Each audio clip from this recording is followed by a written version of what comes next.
Okay, so eto po yung klaro na CCTV, hindi po splice, 'no? Yung CCTV po na ginamit ng ICC laban kay Tatay Digong. Naku po, pinanood ko po ang videong ito at pinakinggan kong mabuti.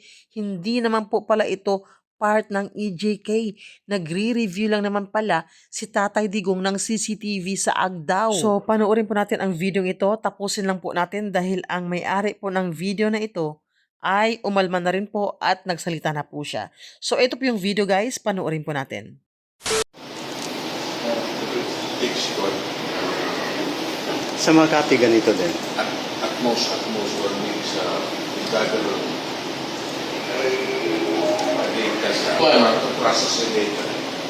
Lakson tos lakson sa boundary. Miguel Estrito sa Obrero. Narap. Daw to sa boundary Kaya ko sundalo. Sundalo po ang plaka. Kaya minig. Wow! Nangyayang MP. Ang yung ginagungitan, sir.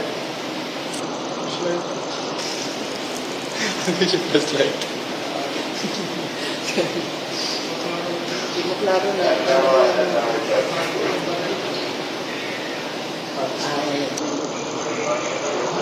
Ay, natakpan ng ano gani sa slim, paslim. Wow. 1 week in process the board. Good info. Katong patay sa Agdao. Ito. Sige, tanawin mo yun. Tanawin na dua. Kanawa. Fiskal, pati pamot kasi mo. Pero magiging klaro. Mulang kanawa na. Kaya, bumada. May pagkita ni Esa Rosales. Ka. Kawanam. Isang may nalaman mo. Kala. Tulog. Kanawa. Tanong reaction sa mga tao.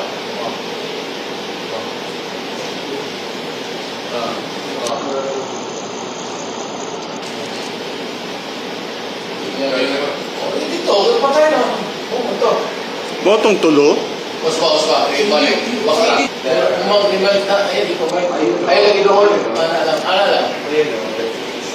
Ayaw lagi doon. Mas guwapo ng... Ano ba kita mo? Kung may makita na tungaw, kalamat. Kalamat. Bata pa ito. Tawagan kanto dito.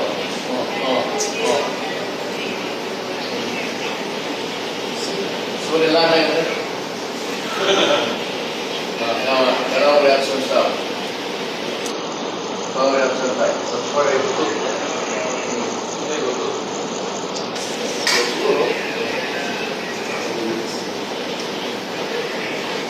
Yung minuno kami. Maaari niyo po bang bigyan ng background? Ano po yung pinaka-reason bakit nandun ang Pangulo po? Para saan po yun? Kailan po yun, Sir Ben? Nung lumabas yung video, the Monday, so kanina chinek yung mga video ko sa photos din sa Google Photos ko na account.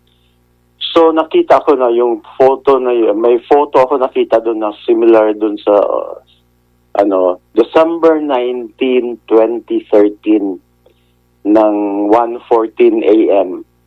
ko kinuha yun. Bar niya.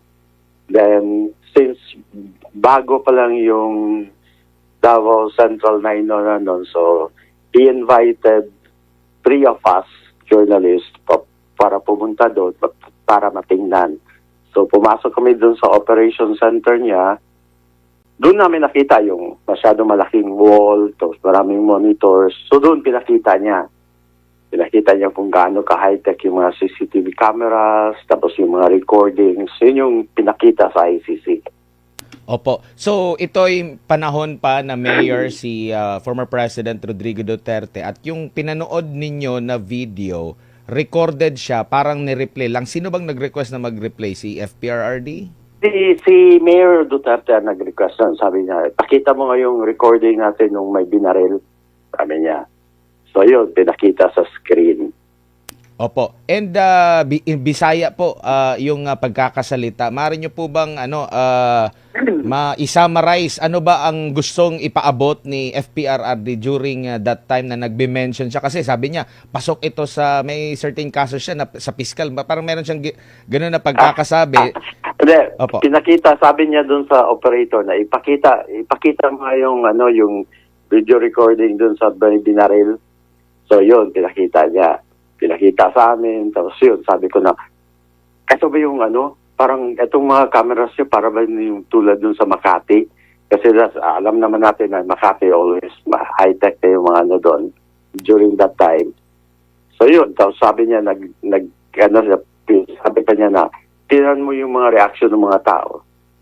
So yun, parang gusto niya ipakita na, dahil sa mga CCTV cameras na high-tech, lahat ng mga crimes na mangyayari sa Davao City, marirecord na may mga may mga recordings na, meron na mga witnesses So yun yung gusto niya ipakita, yung gaano kahalaga yung CCTV cameras Opo. So una, hindi ito live, pina-replay lang at hindi ibig sabihin taliwas doon sa sinabi po ng prosecutor ng ICC na tinotolerate niya yung insidente na yon. Yes. Tingnan mo naman yung video na yan. Umaga yan or hapon or daylight. Nung pumunta kami dyan, that time was 1:14 a.m. So, madaling araw. So, hindi yan live. Opo. Meron ka bang background during that time kung anong nangyari doon sa insidente na yon? Kung na-resolve ba yun? Anong nangyari doon sa Hindi ko na matandaan eh. Basta ang alam ko lang na yung incidente yun, hindi ko na matandaan yung anong kung na-resolve ba yung case na yun eh. Opo. And itong video na ito, naalala mo ba kung saan mo na i-post sa iyo bang personal page, na isubmit mo ba ito sa company mo doon sa news kung saan ka belong dati? I think I posted it sa YouTube account ko. Pero hindi ko na kung yung old YouTube account yata to na hindi ko na kasi yung tinignan ko yung sa bago kong YouTube account, wala hindi ko makita yung video na yon. Wala ka ng ibang pinagbigyan ito, isang upload lang ito? Oo, isang upload na lang yan. Series yan pinakita ko yung, I think about 2 or 3 videos yan. Actually, pinalabas ko pa yan sa dati yung Solar Network sa CNN Philippines before. Opo. Pinalabas ko pa yung story na yan Pero ang story is about yung high-tech na gamit or kagamitan. About the CCTV cameras, hindi about dun sa Opo. Nakipag-ugnayan na ba sa'yo ang defense team or either yung ICC ba at kung sino man ang nakipag-ugnayan na sa'yo in relation Yes, dito? kanina tumawag na yung si Attorney Leo Delgra. So, may affidavit na kaming ginawa. Pipirmahan na rin, ipapadala na nila sa ICC bukas. Opo. Bago lang ang kapartner ko rito, ano ang nakikita mong dahilan? Bakit tinwist? Tsaka hindi rin nabanggit doon sa ng ICC prosecutor kung saan nila kinuha yung video rin. Hindi kinuha kung ito ba ay na-authenticate nila na ito ba talaga yung istorya ng nasa likod nitong video na ito. Kaya na-shock ako nung nakita ko nung Monday evening. So, yun so nag-post ako nung kagad na refuting the claim of ICC prosecution team na gano'n nga yung nila sa video. Yun na. So, nag-post na ako nung kahapon. Sir, magandang gabi. Si Almar po ito. Sir, nabanggit mo kanina na naka-upload yung video sa YouTube channel mo. Meron bang doon sa YouTube channel mo kung saan naka-upload itong video, sir, na ano ba? Na meron bang title na nilagay na maglalarawan kung ano yung nilalaman ng video na naka-upload, sir?